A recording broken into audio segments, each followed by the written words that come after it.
नमस्कार, मैं सुरेश सिंह आपका SKL स्टडी 82 चैनल पर स्वागत करता हूं। आज हम 10th के मैथमेटिक्स से या अनसॉल्व की सीरीज में सेट नंबर 1 जिसमें हमने एक लेक्चर ले लिया है, जिसमें हम 20 क्वेश्चन करा चुके हैं ऑब्जेक्टिव। आज हम सेट 1 की आगे की श्रेणी में यानी खंड भाष्य देखेंगे। तो हमारा पहला क्वेश्चन क्या है? पहला क्वेश्चन है, एक लंबवतीय शंकु की ऊंचाई तथा आधार का व्यास क्रम से 48 सेंटीमीटर एवं 20 सेंटीमीटर है, शंकु का आयतन ज्ञात कीजिए। देखें तो आपके पास हाइट कितनी है? हाइट है आपके पास 48 सेंटीमीटर। व्यास कितना है, यानी व्यास डायमीटर कितना है आपके पास? 28 सेंटीमीटर।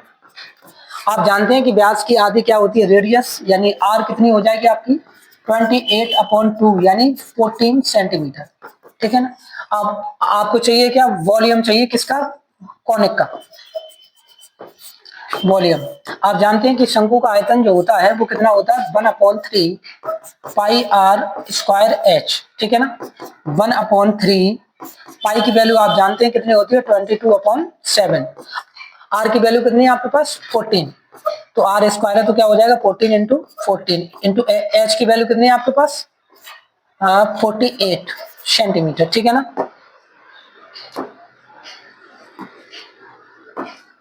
आगे देखेंगे आप, तो आप चाहें तो 3 से इसको काट सकते हैं। 3 बन जा 3, 3 बन जा 3, कितना बचा? 1 कितने हो गए? 18, 3 6 जा 18। 7 से इसको काटना, 7 बन जा 7, 7 2 जा 14। v बराबर कितना रह गया आपके पास? v बराबर रह गया आपके पास 22 इंटू 2 इंटू 14 इंटू 16। ठीक है ना। आप चाहें तो इसको यहाँ सॉल्व कर सकते हैं। v इज इक्वल टू कितना है आपके पास? 22 को अगर आप ब्रेक करना चाहें तो कितना हो जाएगा?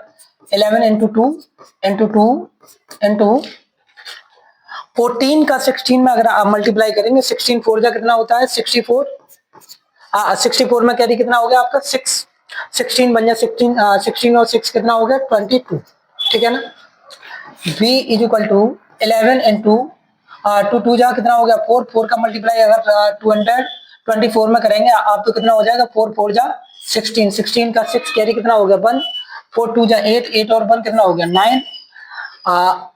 4 2 जा कितना हो जाएगा? 8। ठीक है ना। अब 11 का कितने में करेंगे? 896 में मल्टीप्लाई, तो 11 6 जा कितना होता है? 66। 11 9 जा कितना होता है आपका? 99। 99 और 6 कितना हो जाएगा? 110।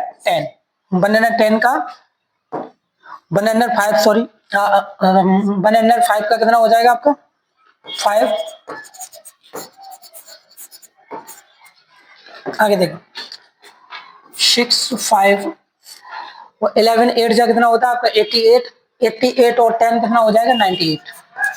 यानी वॉल्यूम है तो क्या हो जाएगा? Centimetre cube. ठीक है ना। यानी ये रहा हमारा खंड भाग का प्रथम क्वेश्चन का सॉल्यूशन। इसके बाद देखेंगे नेक्स्ट क्वेश्चन क्या है आपके पास। नेक्स्ट क्वेश्चन है, अभाज्य गुणनखंड विधि द्वारा 96 एंड 404 का एचसीएफ फाइंड करना है। आप जानते हैं कि ये अभाज्य गुणनखंड विधि द्वारा पूछ रहा है, तो क्या करेंगे आप? 96 के फैक्टर काटेंगे आप, 2 से काटेंगे, 2 4 जा 8, 1 बचा कितने हो गए? 16, 2 8 जा 16, 2 से काटेंगे, 2 2 जा 4, 2 4 जा 8, फिर से 2 से काटेंगे आप, 2 1 जा 2, 2 2 जा 4, 2 6 जा 12, 2 3 जा 6, 3 1 जा 3। ठीक है ना। ऐसे ही आप क्या करेंगे? 404 के फैक्टर काटेंगे आप, 2 से काटेंगे, 2 2 जा 4 0, 2 2 जा 4, फिर से 2 से काटें आप, 2 1 जा 2 0, 2 1 जा 2। अब आप जानते होंगे कि 101 जो होता है वो क्या होता है? अपने आप में प्राइम नंबर है। क्या है? Prime number. और आप एचसीएफ की कहानी जानते हैं आप क्या होती है? एचसीएफ की कहानी ये होती है कि जिसमें सभी में जो समान मिल जाए भाई हमारा क्या कहलाता है? एचसीएफ यानी मासा। तो यहाँ देखें ये 2 मिल रहा है आपका, तो एक 2 ये भी मिल रहा है आपका, तो 2 इंटू 2 कितना हो जाएगा आपका? 4। यानी ये हो गया खंड भाग का यानी खा प्रश्न का सॉल्यूशन। ठीक है ना। इसके बाद देखेंगे आप क्वेश्चन नंबर 3। बिंदु है आपके पास -1,7 -1,7 और दूसरा पॉइंट कितना है? 4,3, यानी यहाँ -3 होगा। कितना होगा? -3। ठीक है ना। मिलाने वाली रेखा खंड को 2:3 के अनुपात में विभाजित करने वाले बिंदु के निर्देशांक ज्ञात कीजिए। देखो रेशियो विभाजन जो होता है वो 2 टाइप का होता है, एक तो होता है आपका अंत विभाजन और एक होता है आपका बाह्य विभाजन। जैसे ये पॉइंट है मान लो P और Q, ये पॉइंट लग गए आपके -1,7 और एक पॉइंट कौन सा लग गया आपका 4,-3, ठीक है ना। अब बीच में कोई और पॉइंट है मान लें R। अब ये R जो पॉइंट है PQ को यानी विभाजित कर रहा है 2:3 की तरफ में, ठीक है। तो यहां से ये इसको विभाजित करने वाले बिंदु के निर्देशांक ज्ञात करने हैं आपको, x और y की वैल्यू क्या करनी है आपको फाइंड करनी है, x और y की वैल्यू क्या करनी है आपको फाइंड करनी है। तो कैसे देखें, x बराबर फॉर्मूला होता है आपका m1 x2 plus m2 x1 upon m1 plus m2, ठीक है ना। या m1 कितना आपके पास 2 है, देखो ये रहा आपके पास, ये रहा x1, ये रहा आपका y1, ये रहा x2 और ये क्या है आपका y2, ठीक है ना। ये हो जाएगा आपका m1 और ये क्या कहलाएगा आपका m2, ठीक है ना। यानी m1 कितना आपके पास 2 है, m1 कितना आपके पास 2 और x2 कितना आपके पास, x2 कितना हो जाएगा आपके पास 4 प्लस m2 कितना आपके पास 3 और x1 कितना -1, ठीक है ना। अपॉन कितना है m1 प्लस m2 यानी 2 प्लस कितना हो जाएगा 3। आप जानते हैं 2 4 जा कितना होता है 8 प्लस माइनस क्या हो जाएगा -3 बन जा 3 अपॉन 2 और 3 कितना हो गया 5, यानी 8 में से 3 जाएंगे कितने बचेंगे 5/5। अगर इसको अगर मैं काटूंगा तो कितना हो जाएगा 1, यानी x की वैल्यू आपको कितनी मिल गई 1 मिल गई, कितनी मिल गई 1। इसी प्रकार से आप किसकी निकाल लेंगे वैल्यू y की, y बराबर कितना हो जाएगा आपका m1/2 plus m2 y1 upon m1 plus m2, ठीक है ना। यानी m1 कितना आपके पास 2, y2 कितना है आपके पास -3, ठीक है ना, प्लस m2 कितना है 3 और y1 कितना आपके पास, y1 है आपके पास 7 अपॉन में कितना हो जाएगा 2 + 3, ठीक है ना। माइनस प्लस क्या हो जाएगा -3 2 या कितना हो गया 6 प्लस 7 3 या कितना हो गया 21 अपॉन कितना हो जाएगा 5। आप जानते हैं कि 21 प्लस का वो -6 किसका माइनस का है, तो 21 में से -6 को अगर आप लेस करेंगे तो कितना बचेगा आपके पास 15/5, 5 से 15 को डिवाइड करेंगे आप तो कितना आ जाएगा 3। यानी आपके सामने x और y की जो वैल्यू जो मिली आपके सामने x, y का मान कितना मिल गया आपको, ये मिल गया आपको 1,3, ठीक है ना। यानी आपको -1,7 और 4,-3 को विभाजित करने वाले पॉइंट आपको मिल गए हैं कितने 1,3।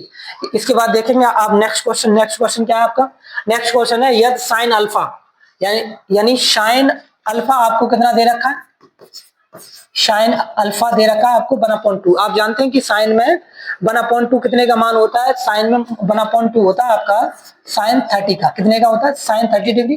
तो साइन से sine cancel, alpha is equal to कितना मिलेगा आपको 30 डिग्री, ठीक है ना। ठीक इसी प्रकार से आप क्या करेंगे साइन नहीं सॉरी कॉस बीटा कितना दे रखा है आपको, cos beta is equal to दे रखा है 1/2। आप जानते हैं कि कॉस में 1/2 कितने की वैल्यू होती है कॉस 60 की, ठीक है ना। कॉस से कॉस कैंसिल आउट हो जाएगा, बीटा इज इक्वल टू कितना मिल गया आपको 60 डिग्री।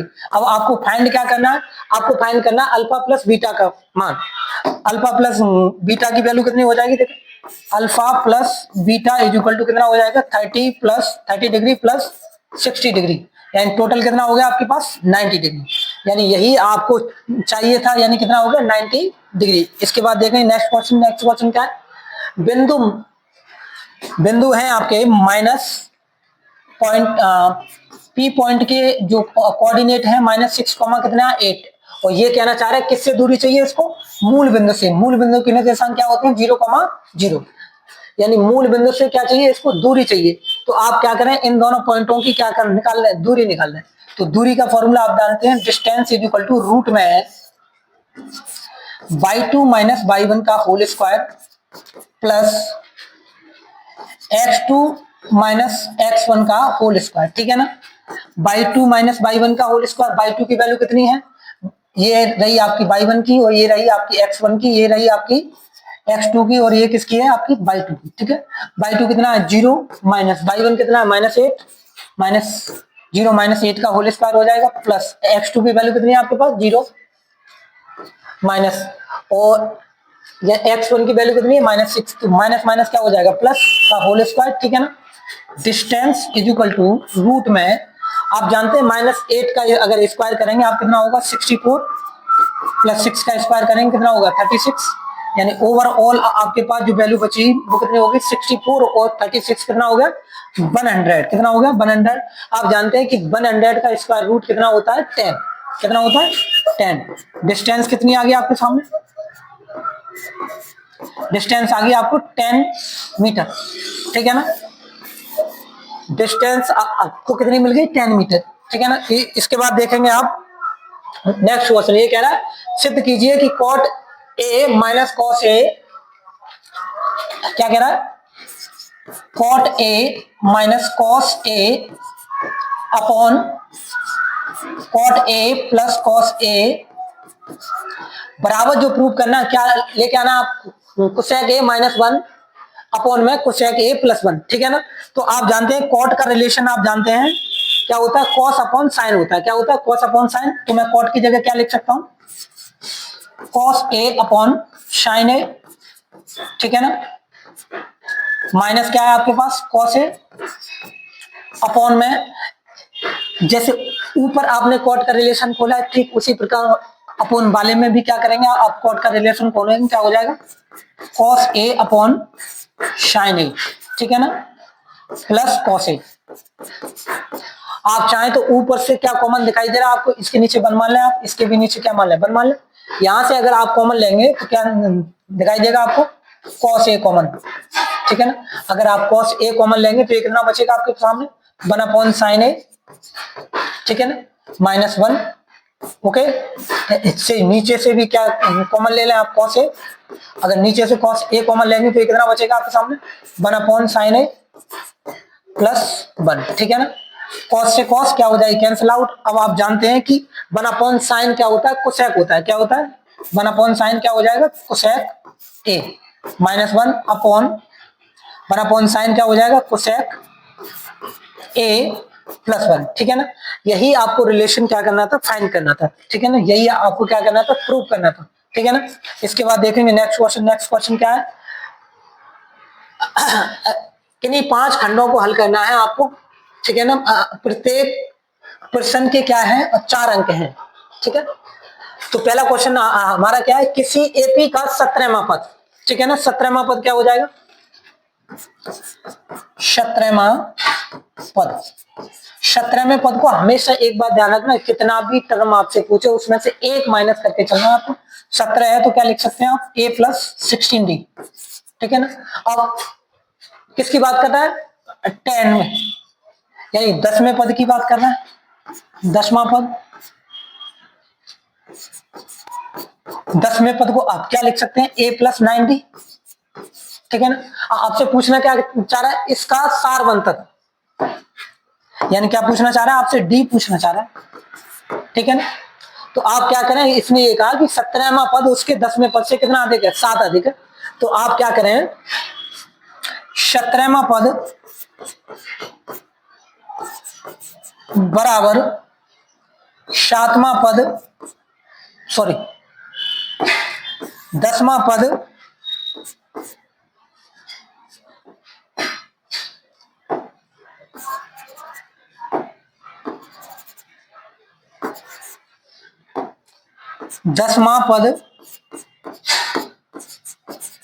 प्लस कितना हो जाएगा 7, ठीक है ना। 10वें पद को आप इधर लेके आएंगे तो कितना हो जाएगा 17वां पद -10वां पद बराबर कितना रह जाएगा 7। और आपने 17वें पद को कितना लिखा है a + 16d माइनस 10वें पद को आपने कितना लिखा है a + 9d इक्वल टू कितना हो जाएगा 7। इसको आगे सॉल्व करेंगे आप तो कितना हो जाएगा देखें a + 16d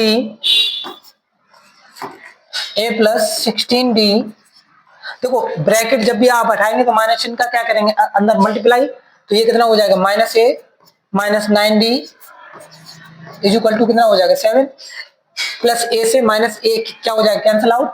16d में से 9d को अगर आप माइनस करेंगे तो कितना बचेगा आपके पास 7d इज इक्वल टू कितना 7, तो d इज इक्वल टू कितना आ जाएगा आपके पास 1।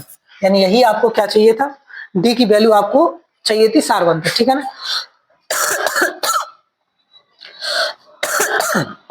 इसके बाद नेक्स्ट क्वेश्चन देखेंगे, समीकरण है, यानी आपके पास समीकरण क्या है, √2x² plus 7x plus 5√2 is equal to 0 के मूल ज्ञात करने हैं। आपको क्या करने हैं, यानी x की वैल्यू आपको क्या करनी है, फाइंड करनी है। अगर आप इन दोनों का मल्टीप्लाई करेंगे तो कितना हो जाएगा, √2 कितना हो गया 2 और 5 लगाए कितना हो जाएगा 10। यानी ऐसे दो नंबरों को आपको चूज करना है जिनको जोड़े आप तो 7 तथा उनका मल्टीप्लाई करें तो कितना बचे, यानी 10, ठीक है ना। तो देखें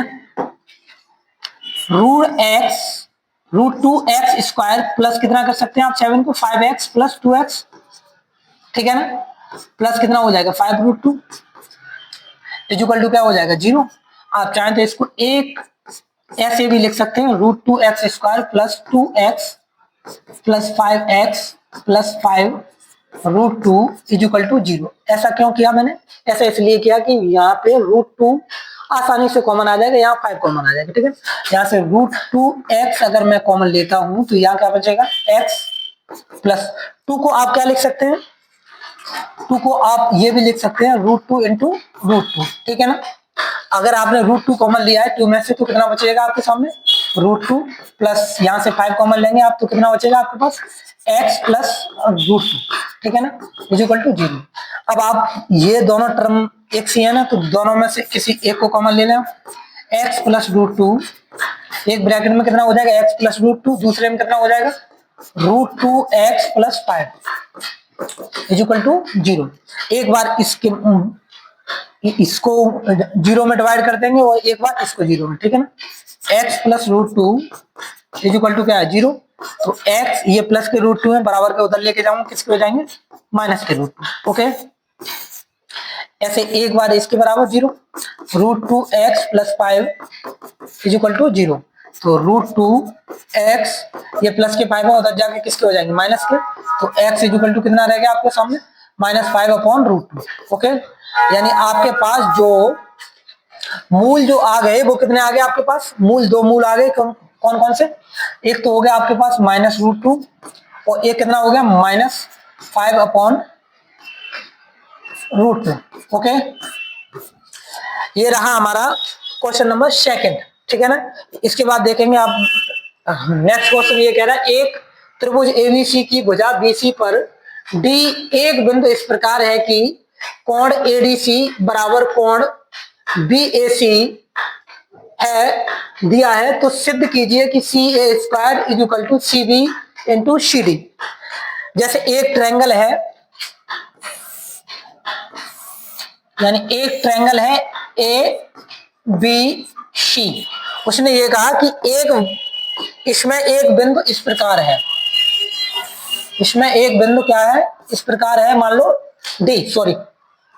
क्या है D पॉइंट इस प्रकार है जिससे कोण दिया है क्या, कोण ADC इज इक्वल टू कोण BAC, ठीक है ना, दिया है, ओके। अब आप दो ट्रायंगल उठा लें, कौन कौन से, एक तो उठा लें आप ADC ट्रायंगल ADC, ठीक है ना, वह एक ट्रायंगल ले लें आप ADC हो गया, या एक ट्रायंगल ले लें आप ABC ट्रायंगल ABC, ठीक है ना। अगर आप दोनों ट्रायंगलों में अगर ध्यान से देखें तो ये वाला एंगल जो है आपको कॉमन नजर आएगा, ठीक है ना। तो क्या हो जाएगा angle C is equal to angle C क्या हो जाएगा ओवेनिस्ट कॉमन, ठीक है ना। अब आपको दो तो एंगल मिल गए, ठीक है, तो एंगल A की कसौटी से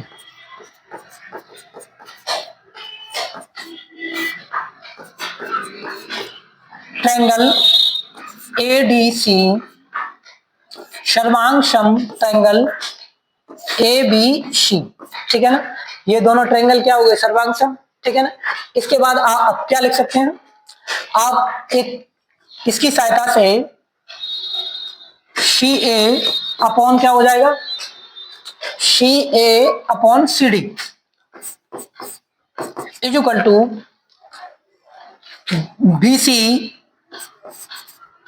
BC अपॉन क्या हो जाएगा, AC यानी CA, ठीक है ना। इन दोनों का अगर आप क्रॉस मल्टीप्लाई कर रहे हैं तो ये क्या हो जाएगा, CA square is equal to CD into CV, ठीक है ना। यही आपको क्या करना था, प्रूव करके आपको दिखाना था इसकी सहायता से, ठीक है ना। इसके बाद देखेंगे नेक्स्ट क्वेश्चन। नेक्स्ट क्वेश्चन क्या है हमारा, यह दिए गई आवृत्ति वितरण के आंकड़ों का माध्य माध्य कितना दे रखा आपको, 28.5। तो x और y के मान ज्ञात कीजिए। आपके पास वर्ग अंतराल है,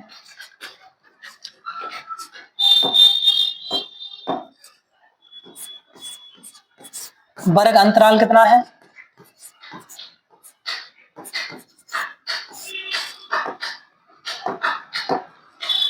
वर्ग अंतराल कितना है, 0 से 10, 10 से 20, 20 से 30, 30 से 40, 40 से 50,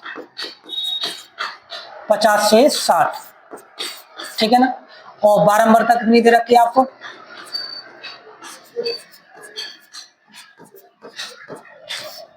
बारंबारता कितनी दे रखी है आपको, 5 है, x है,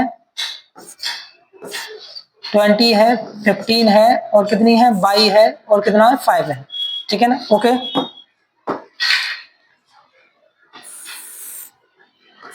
इसके बाद निकाल लें आप संचयी बारंबारता, CF, ठीक है ना। संचयी बारंबारता कैसे निकालते हैं, देखो 5 है, 5 में x को ऐड करेंगे कितना हो जाएगा, 5 प्लस x, ठीक है ना। 5 प्लस x में 20 को ऐड करेंगे कितना हो जाएगा, 25 प्लस x। अब 25 प्लस x में 15 को ऐड करेंगे कितना हो जाएगा, 14, 40 प्लस x। 40 प्लस x में अगर y को ऐड करेंगे तो कितना हो जाएगा, ये 40 प्लस x प्लस y। अब 40 प्लस x प्लस y में 5 को ऐड करेंगे तो कितना हो जाएगा, 45 प्लस x प्लस y, ठीक है ना। ओके, ये हो गया आपका CF, ठीक है ना। अब क्या करना है, अब इसमें से जो आपके पास माध्यक है, माध्यक जो M है आपके पास, उसको मैच कराना पड़ता है वर्ग अंतराल में। अब जो 28.5 जो है वो किस किस के बीच में दिखाई दे रहा है आपको, 20 और 30 के बीच में है। तो 20 क्या कहलाएगी आपकी L, यानी L इज इक्वल टू आपको कितना मिल जाएगा, 20, ठीक है ना। इसके सामने वाली क्या कहलाएगी आपकी F, ओके। इससे ऊपर इसके सीध में जाकर इसके ऊपर वाली जो टर्म है वो क्या कहलाएगी आपकी CF। CF कितनी है, 5 प्लस x, ठीक है ना। और n की वैल्यू आपको ऑलरेडी दे रखी है, कितनी है, n इज इक्वल टू 16। अगर ओवरऑल अगर इसकी n की बात करोगे तो आपके सामने i कितनी है, ये वाली है, ओके ना। तो आप क्या करेंगे, 45 plus x plus y is equal to कितना आ गया, 60, ठीक है ना। तो x plus y is equal to आपके पास कितना बच जाएगा, 15। एक समीकरण तो ये होता है आपके सामने, ओके। अब क्या कर सकते हैं आप, अब माध्यक बराबर आपको फॉर्मूला लिखना होगा, माध्यक बराबर m बराबर l plus n upon 2 minus C F upon F into H.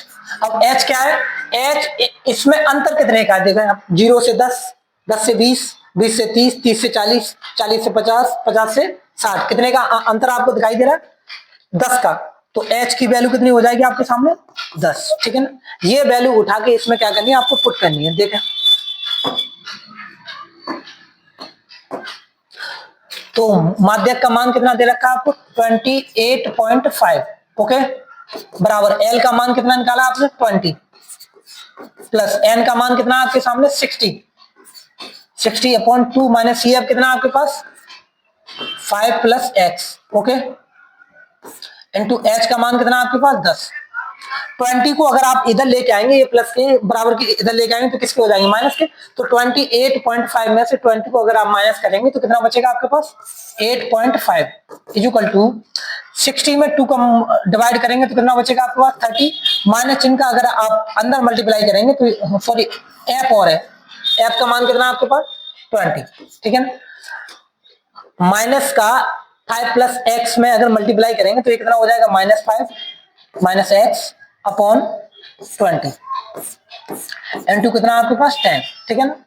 आप चाहें तो इसको क्या कर सकते हैं, 0 से 0 कैंसिल आउट, 8.5 इक्वल टू 30 में से 5 जाएंगे कितने बचेंगे 25 माइनस एक्स अपॉन 2, ठीक है ना।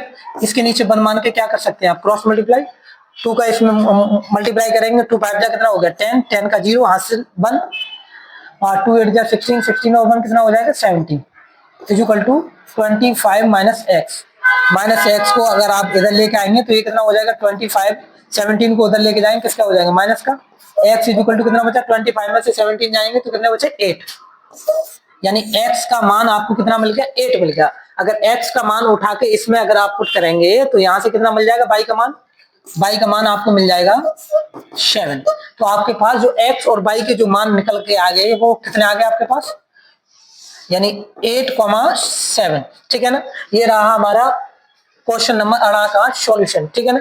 इसके बाद देखेंगे आगे नेक्स्ट क्वेश्चन क्या है, किसी कारण 12 खराब पेन 132 अच्छे पेनों में मिल गए हैं, केवल देखकर यह नहीं बताया जा सकता कि कोई पेन खराब है या अच्छा है, इस मिश्रण में से एक पेन या अच्छा निकाला जाता है, निकाले गए पेन के अच्छा होने की क्या चाहिए आपको प्रोबेबिलिटी, यानी आपके पास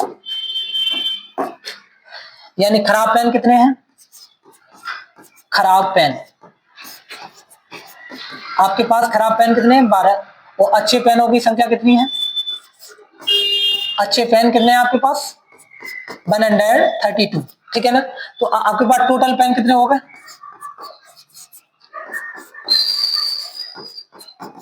यानी 12 प्लस 132 को अगर आप ऐड करेंगे तो कितना होगा 144, ठीक है ना। अब आपको प्रोबेबिलिटी चाहिए किसकी थी, या अच्छे होने की, ठीक है ना। यहां देखें आगे, अच्छे पेनों की प्रायिकता,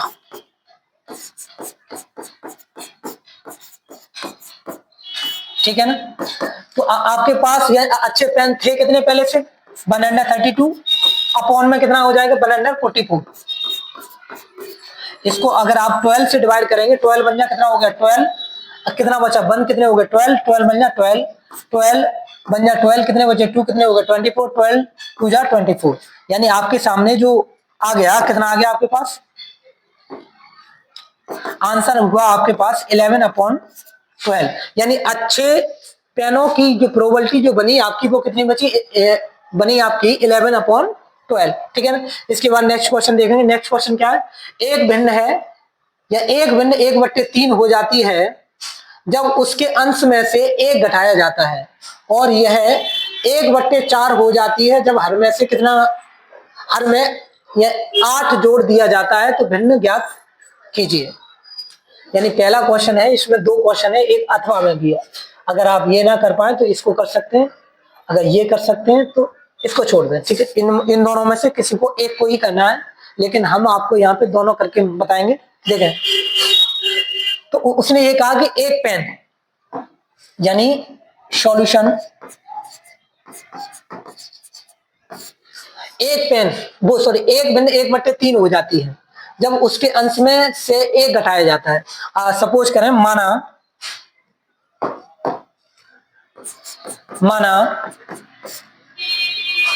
अंश x तथा हर y है, ठीक है ना। तो प्रश्नानुसार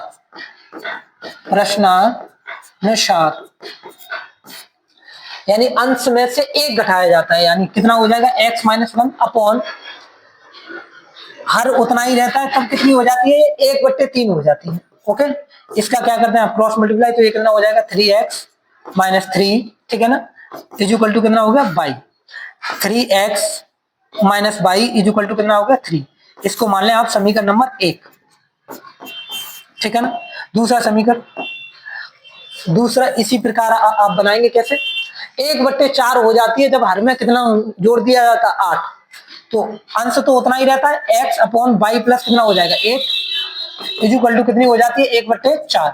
इसका भी क्या करना है क्रॉस मल्टीप्लाई, तो ये कितना हो जाएगा 4x is equal to y plus 8 4x, देखें 4x is equal to y plus 8 4x minus y is equal to कितना 8 है। इसको मान लें आप समीकरण नंबर 2। अगर आप ध्यान से देखें तो इसमें भी माइनस वाई है, इसमें भी क्या है माइनस वाई, तो आप क्या कर सकते हैं समीकरण 2 में से समीकरण 3 को क्या करना है घटाने पर, समीकरण 2 में से समीकरण 1 को घटाने पर,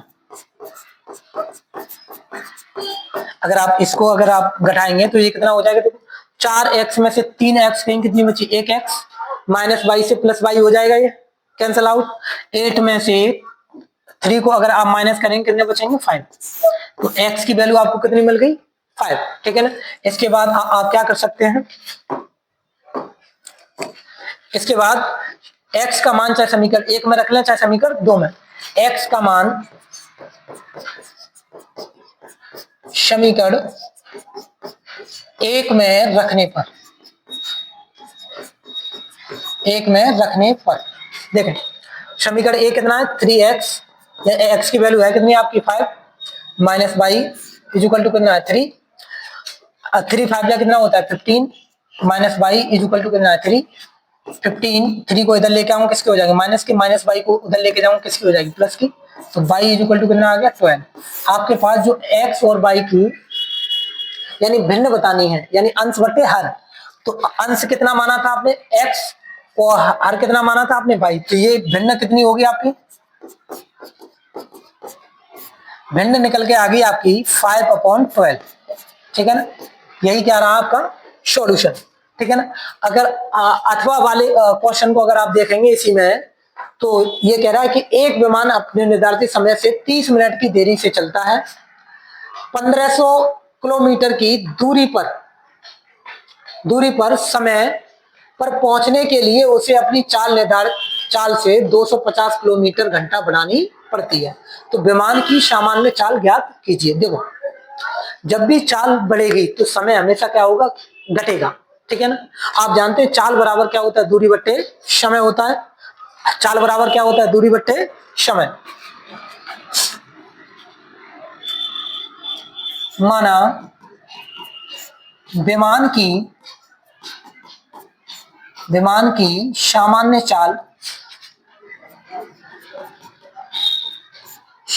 चाल x किलोमीटर प्रति घंटा है, ठीक है ना। प्रश्नानुसार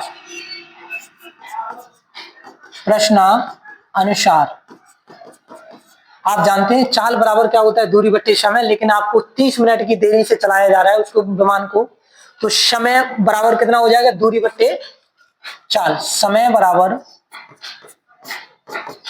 दूरी बट्टे कितनी हो जाएगी चाल,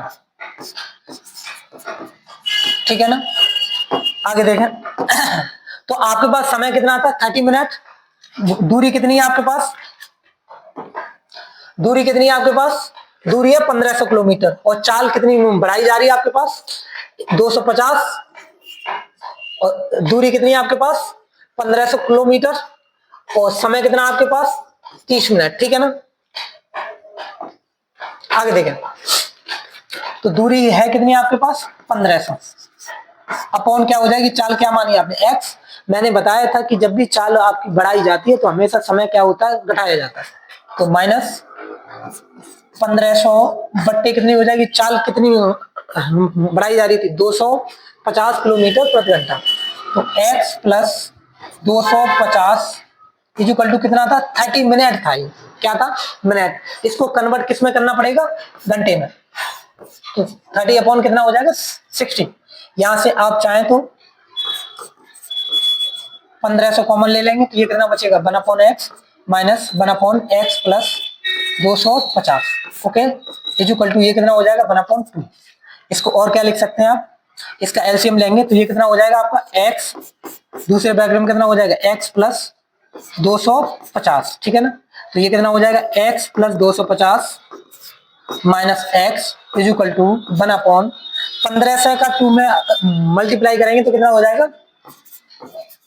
3000। ओके, यहाँ x से x क्या हो जाएगा, कैंसिल आउट। आपके सामने कितना बचा, इसका ओवरऑल क्रॉस मल्टीप्लाई करूंगा मैं तो ये कितना हो जाएगा, देखा, X square plus 250 X equal to 250 into 3000। ठीक है ना। ओवरऑल क्या कर सकते हैं आप इसको, देखा, X square plus 250 X equal to, इसका अगर मैं मल्टीप्लाई करूं 25 का 3 में करूंगा कितना हो जाएगा, 75। 3 जीरो ए और 1 जीरो ए कितना होगा, 4 जीरो। ठीक है ना। इसको बराबर के इधर लेके आऊंगा तो ये कितना हो जाएगा, X square plus 250 X minus equal to क्या हो गया, 0। अब आपको गुणा करें तो 7,50,000 चाहिए। ठीक है ना। वो अगर घटाएं उन दो संख्याओं को तो कितना बचना चाहिए, 250। तो आप 1000 माइनस 750 कर लें। ठीक है ना, क्योंकि 1000 में 3 जीरो, 750 में 1 जीरो, 4 जीरो वो हो जाएंगे 75 एकम 75। आपकी कहानी बन जाएगी। देखो, X square plus 1000 X minus 750 X minus 7,50,000 equal to 0। ठीक है ना। यहां से x कॉमन ले लेंगे, आपको कितना बचा, x प्लस 1000 माइनस इसमें से क्या कॉमन ले लें आप, 750 कॉमन लेंगे तो ये कितना बचेगा, x माइनस माइनस क्या हो जाएगा, प्लस 750 से 750 यानी डिवाइड करेंगे तो कितना हो जाएगा, 1000 इक्वल टू 0। ठीक है ना। तो एक ब्रैकेट में कितना हो जाएगा, x प्लस 1000, दूसरे ब्रैकेट में कितना हो जाएगा, x minus 750। Okay, equal to 0। एक बार इसको डिवाइड में, एक बार इसको डिवाइड में, तो ये कितना हो गया, x plus 1000 equal to 0, x equal to minus 1000। ये जो चाल जो निकल के आ रही है वो किस में आ रही है, किलोमीटर प्रति घंटे में। ठीक है ना। x minus 750 equal to x equal to कितना आ गया, 7 किलोमीटर प्रति घंटा। तो आप विमान की जो सामान्य चाल जो है वो कितनी आ गई आपकी, 750 किलोमीटर प्रति घंटा। आप सोच रहे होंगे कि 1000 किलोमीटर प्रति घंटा क्यों नहीं ली, वो इसलिए नहीं ली क्योंकि दूरी हमेशा आपकी क्या होती है, पॉजिटिव। क्या होती है, पॉजिटिव। इसलिए चाल को नेगेटिव आप नहीं ले सकते। ठीक है ना। इसके बाद नेक्स्ट क्वेश्चन देखेंगे आप। नेक्स्ट क्वेश्चन क्या है, एक 80 मीटर चौड़ी सड़क के दोनों ओर आमने सामने समान ऊंचाई वाले 2 खंबे लगे हुए हैं। खंभों के बीच सड़क पर स्थित किसी बिंदु से इन दोनों खंभों के शिखर के उन्नयन कोण क्रम से 60 अंश और 30 अंश है। खंभों के बीच की दूरी, खंभों की ऊंचाई और खंभों से बिंदु की दूरी ज्ञात कीजिए। देखें, जैसे 2 खंभे लगे हैं, एक ये रहा और एक ये रहा। ठीक है ना। इन दोनों के बीच में जो दूरी है वो कितनी है, 80 मीटर। कितनी है, 80 मीटर की दूरी है। ठीक है। सपोज करें कि ये यहां टच कर रहा है आपको, ठीक है, और ये यहां टच कर रहा है सब। ठीक है ना। यहां से यहां तक की दूरी जो होगी वो कितनी होगी, x किलोमीटर, और यहां से यहां तक की यानी टोटल दूरी कितनी थी आपकी, 80 मीटर। तो यहां से यहां तक की कितनी हो जाएगी आपकी, 80 माइनस x। ठीक है ना, दूरी होगी। उसने ये कहा समान ऊंचाई वाले खंभे हैं। सपोज करें कि ये वाली जो ऊंचाई इसकी h मान ली हमने, तो ये भी कितनी हो जाएगी हमारी, h ही हो जाएगी। ठीक है ना। ओके, तो आपको क्या चाहिए, यहाँ की ऊंचाई और आपको दूरी फाइंड करनी है। ये कितना है 60 डिग्री, ये कितना है 30 डिग्री। ओके, आगे देखो,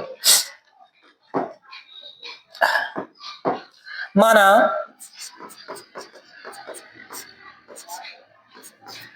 खंभों की ऊंचाई, खंबे की ऊंचाई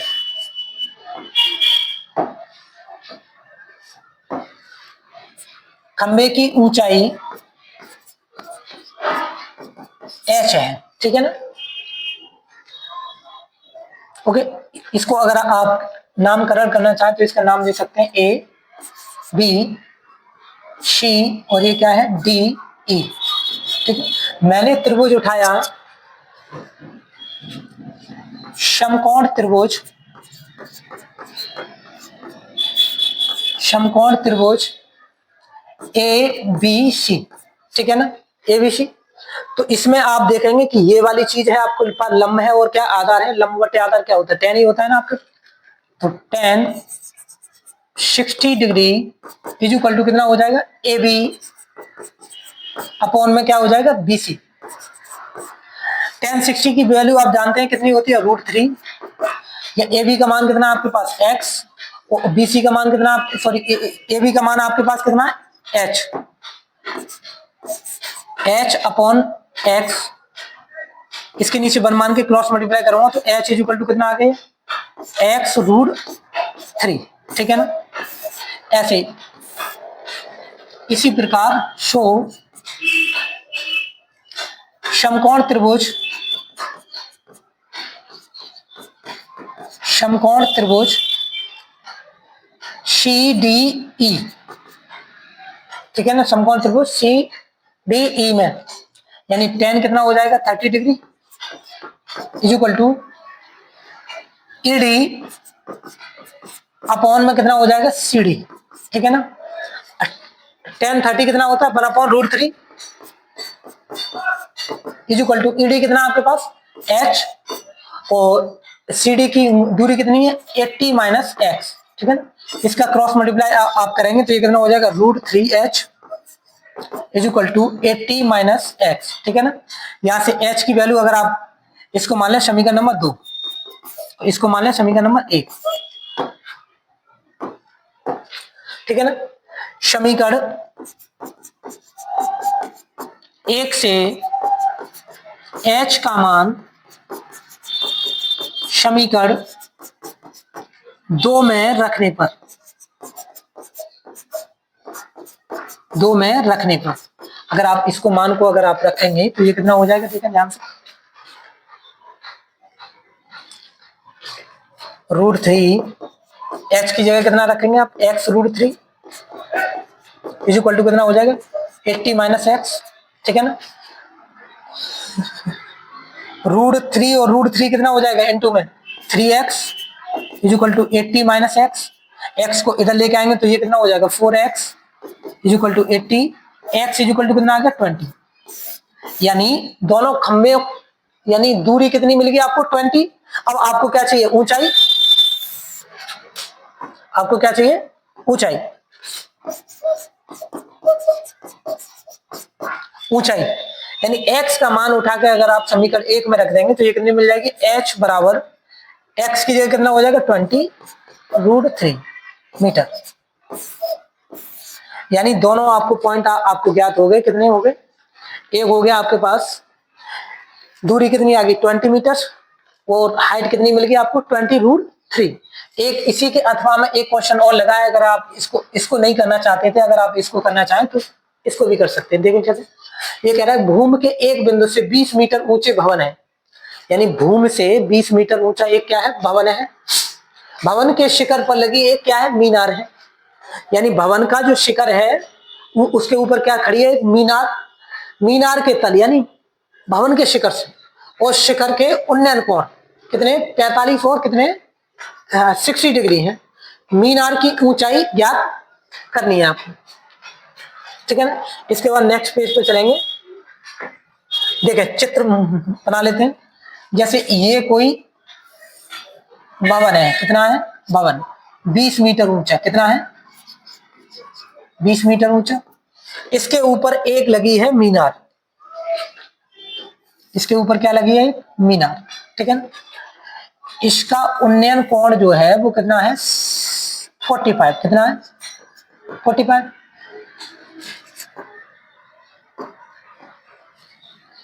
और मीनार के शिखर का उन्नयन कोण कितना है?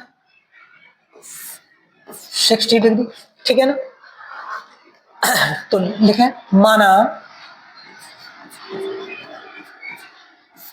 माना मीनार की ऊंचाई,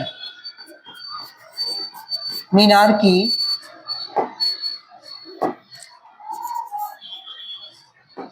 माना मीनार की ऊंचाई, मीनार की ऊंचाई h मीटर है। कितनी है? h मीटर है। यानी ये वाली ऊंचाई कितनी होगी आपके सामने? h metre. ठीक है ना। तो पूरी दूरी कितनी होगी आपके पास? h plus 20 metre. ठीक है ना। इसका अगर नामकरण करना चाहें तो आप नामकरण कर सकते हैं, ए बी सी और ये क्या है? डी। ठीक है ना। अगर आप त्रिभुज लेना चाहते हैं, समकोण, समकोण त्रिभुज एबीसी, एबीसी से, तो आपके पास कितनी है? यानी परपेंडिकुलर है, ये वाली दूरी है आपके पास। तो आप यूज करेंगे आप tan 45 degree is equal to कितना हो जाएगा? BC upon AB। ठीक है ना। tan 45 डिग्री की वैल्यू आप जानते हैं कितनी होती है? 1 होती है। इज इक्वल टू BC का मान कितना है? 20 अपॉन AB का मान आपको पता नहीं, तो AB इज इक्वल टू आपके सामने जो आ गया वो कितना आ गया? 20 मीटर। ठीक है ना। 20 मीटर। इसी प्रकार समकोण त्रिभुज,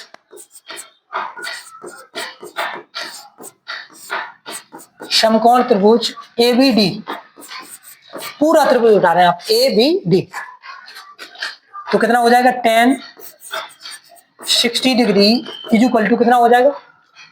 BD अपॉन AB। ठीक है ना। tan 60 की वैल्यू आप जानते हैं कितनी होती है? √3 इज इक्वल टू BD में कितना आ जाएगा आपको? H plus 20 upon AB। ठीक है ना। इसके नीचे एक मान के क्या कर सकते हैं आप? Cross multiply. तो AB बराबर कितना हो जाएगा? H plus 20 upon √3। इसको मान लें समीकरण नंबर सेकंड, इसको मान लें समीकरण नंबर फर्स्ट। ठीक है ना। आगे देखें, समीकरण 1 से AB का मान समीकरण 2 में रखने पर, समीकरण 1 से AB का मान समीकरण 2 में रखने पर, ठीक है ना। समीकरण 2 कितना है आपका? AB, AB की जगह कितना हो जाएगा? 20 is equal to H plus 20 upon √3। इसके नीचे 1 मान के आप क्या कर सकते हैं? Cross multiply. तो ये कितना हो जाएगा? 20 √3 is equal to H plus 20। ठीक है ना। 20 को अगर आप इधर लेके आएंगे तो ये किसका हो जाएगा? माइनस का। 20 √3 minus 20 is equal to H, यानी H इज इक्वल टू, इसमें से 20 को अगर आप कॉमन लेना चाहें तो कॉमन भी ले सकते हैं। 20 कॉमन आ गया तो ये कितना बचेगा आपके पास? √3 माइनस 1। यानी जो मीनार की जो ऊंचाई जो आपको मिली, मीनार की ऊंचाई, मीनार की ऊंचाई कितनी मिल गई आपको? 20 ब्रैकेट में √3 माइनस 1। ठीक है ना, मीटर। ये रहा आपका अथवा वाले का सॉल्यूशन। ठीक है ना। इसके बाद देखेंगे आप नेक्स्ट क्वेश्चन क्या है। लकड़ी के एक ठोस बेलन के प्रत्येक सिरे पर एक अर्धगोला खोदकर निकालते हुए चित्रानुसार एक खिलौना बनाया गया है। यदि बेलन की ऊंचाई, बेलन की ऊंचाई कितनी है आपके पास? 10 सेंटीमीटर और आधार की त्रिज्या कितनी है? 5 सेंटीमीटर। तो इस खिलौने का संपूर्ण पृष्ठीय क्षेत्रफल ज्ञात कीजिए। आपके पास रेडियस कितनी है आपके पास, आर की वैल्यू कितनी है आपके पास 3.5 सेंटीमीटर, और हाइट कितनी है आपके पास 10 सेंटीमीटर, ठीक है ना। आपको क्या चाहिए, खिलौने का संपूर्ण पृष्ठीय। आपको इसमें दो चीजें दिखाई दे रही होंगी, एक तो बेलन दिखाई दे रहा है, एक अर्धगोला ये है और एक अर्धगोला ये है, यानी पूरा गोला। अगर आपसे क्या पूछना चाह रहा है, ये खिलौने का संपूर्ण पृष्ठीय क्षेत्रफल, खिलौने का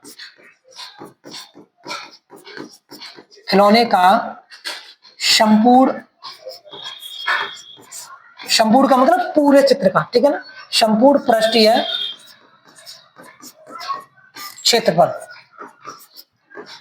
तो इसमें क्या क्या आ जाएगा, बेलन का वक्र पृष्ठीय क्षेत्रफल, बेलन का क्षेत्रफल प्लस गोले का क्षेत्रफल। गोला क्यों लिखा है मैंने, अर्धगोला क्यों नहीं लिखा, क्योंकि अर्धगोला एक ये है और एक अर्धगोला ये है, तो मिलकर पूरा क्या हो जाएगा, गोले का पृष्ठीय क्षेत्रफल, ठीक है ना। ओके, आगे देखें, इक्वल टू बेलन का वक्र पृष्ठीय क्षेत्रफल कितना होता है 2 पाई आर एच, प्लस गोले का पृष्ठीय क्षेत्रफल कितना होता है 4 पाई आर स्क्वायर, ठीक है ना। तो इसमें से आप कितना कॉमन ले सकते हैं, 2 पाई आर कॉमन ले सकते हैं, तो आपके पास कितना बच जाएगा h प्लस 2r, ठीक है ना, क्योंकि दो दूनी कितना हो जाएगा 4, 2 पाई की वैल्यू कितनी है आपके पास, पाई की वैल्यू है 22/7 और आर की वैल्यू कितनी है 1.5, वो सॉरी 3.5, एच की वैल्यू कितनी है आपके पास 10 प्लस 2 इंटू 3.5। ओके, आगे देखें, यहां से पॉइंट जब आप हटाएंगे तो यहाँ क्या लेंगे 0, 7 बन जा 7, 7 5 जा कितना हो गया 35, 5 बन जा 5, 5 2 जा 10, 2 से 2 कैंसिल आउट, कितना बचा आपके पास 22, ब्रैकेट में कितना हो गया 10 प्लस 3.5 का 2 में मल्टीप्लाई करेंगे तो कितना हो जाएगा ये 7। ओके, 22 इंटू 7 और 10 कितना हो गया 17, 17 का 22 में अगर आप मल्टीप्लाई करेंगे तो कितना आएगा, देखा 7 2 जा 34, 34 का कितना हो गया 4 कैरी कितना हो गया 3, 7 2 जा 34, 34 और 3 कितना हो गया 37, यानी वक्र पृष्ठीय क्षेत्रफल है तो क्या हो जाएगा सेंटीमीटर स्क्वायर। ये रहा क्वेश्चन नंबर 5 का सॉल्यूशन। इसके बाद देखेंगे आप नेक्स्ट क्वेश्चन क्या है, नेक्स्ट क्वेश्चन है एक ठोस एक अर्धगोला पर खड़े शंकु के आकार का है, शंकु और अर्धगोला की त्रिज्याएं समान है तथा इनकी माप 3 सेंटीमीटर है, यदि ठोस की ऊंचाई 6 सेंटीमीटर है तो ठोस का आयतन क्या करना ज्ञात करना। उसने ये कहा कि एक अर्धगोला है, एक क्या है अर्धगोला है, ठीक है ना, इस पर एक क्या है शंकु विराजमान है, ओके, जिसकी रेडियस कितनी है, इसकी शंकु की त्रिज्या और अर्धगोले की त्रिज्या क्या है दोनों समान है, इसकी माप है कितनी 3.5, इसकी हाइट कितनी है, हाइट पता नहीं, टोटल हाइट दे रखी है आपको कितनी है 6 सेंटीमीटर, ठीक है ना। तो ये वाली हाइट कितनी निकल के आ जाएगी आपकी,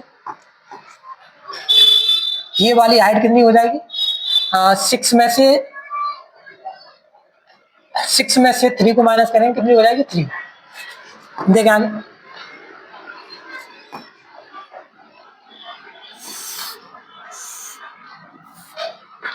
3, ये वाली भी कितनी होगी 3 सेंटीमीटर, ठीक है ना। आगे देखिए आपके पास रेडियस कितनी है आपके पास, आर की वैल्यू कितनी है 3 सेंटीमीटर, टोटल हाइट कितनी है 6 सेंटीमीटर, लेकिन आपको किसकी चाहिए शंकु की हाइट, ठीक है। तो हाइट कितनी हो जाएगी 6 माइनस 3 कितना हो जाएगा 3 सेंटीमीटर, ठीक है ना। आपको ठोस का क्या चाहिए आयतन, ठोस का आयतन बराबर क्या हो जाएगा शंकु का आयतन